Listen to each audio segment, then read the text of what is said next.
হতাশা, টাইমিংটাও ঠিকঠাক হচ্ছে না, সময়টাও ভালো যাচ্ছে না।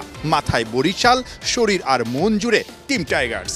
হেলমেটটা ফরচুন বরিশালের হলেও নেটে শান্ত বাংলাদেশের প্র্যাকটিস কিটে। প্রশ্ন আসতেই পারে, ফোকাসটা বিপিএলে নাকি চ্যাম্পিয়ন্স ট্রফিতে? গুরু সালাউদ্দিনের স্পেশাল ক্লাসে শান্ত নিজেকে ফিরে পেতে অশান্ত। বিপিএল এর সাইড বেঞ্চেই বসে কাটিয়েছেন 8টা ম্যাচে, খেলেছেন মোটে 5টাতে, রান 56, গড় 11। ন্যাশনাল টিম কাপ্তান ফরচুন বরিশালে ম্যাচ না পেয়ে নিঃসন্দেহে বড্ড বেশি হতাশ। শান্ত আমাদের টিমে ছিল, আমরা তাদেরকে খেলিয়েছি শুরুর দিকে, হয়তো তার রান করতে পারেনি। সো আমাদের টিমে অনেক প্লেয়ারই আছে যারা একটা ম্যাচও খেলেনি। সো আগে তো টিম দেখতে হয় যে কোন টিমটা খেললে কার এগেনস্টে খেলবে, কিভাবে খেলবে। সো এই কম্বিনেশনে হয়তো কেউ খেলতে পারছে, কেউ খেলতে পারছে না। যারা সাকসেস তাদেরকেই টিম আসলে গ্রহণ করে আর কি।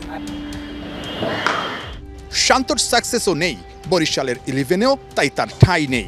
তাতে কি, দুই ওস্তাদ সালাউদ্দিন আর সোহেল ইসলামকে নিয়ে শান্ত নেটে হাজির। ফোকাসটা শিফট করেছেন বিপিএল থেকে চ্যাম্পিয়ন্স ট্রফিতে। এখন প্রস্তুতি নিচ্ছেন ওয়ানডে ফরম্যাটকে ঘিরে।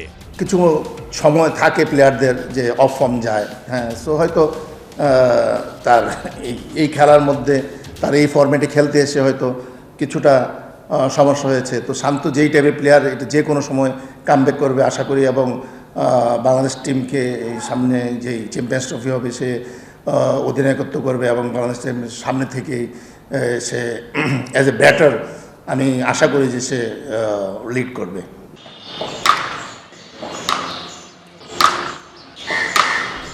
দুই ওস্তাদের টোটকাতে শান্ত ভুল শুধরে ধীরে ধীরে ছন্দে ফিরছেন। কিন্তু চ্যাম্পিয়ন্স ট্রফির আগে টিম বাংলাদেশের বড় দুশ্চিন্তা এই ফরম্যাটে দলের সাম্প্রতিক অধারাবাহিকতা।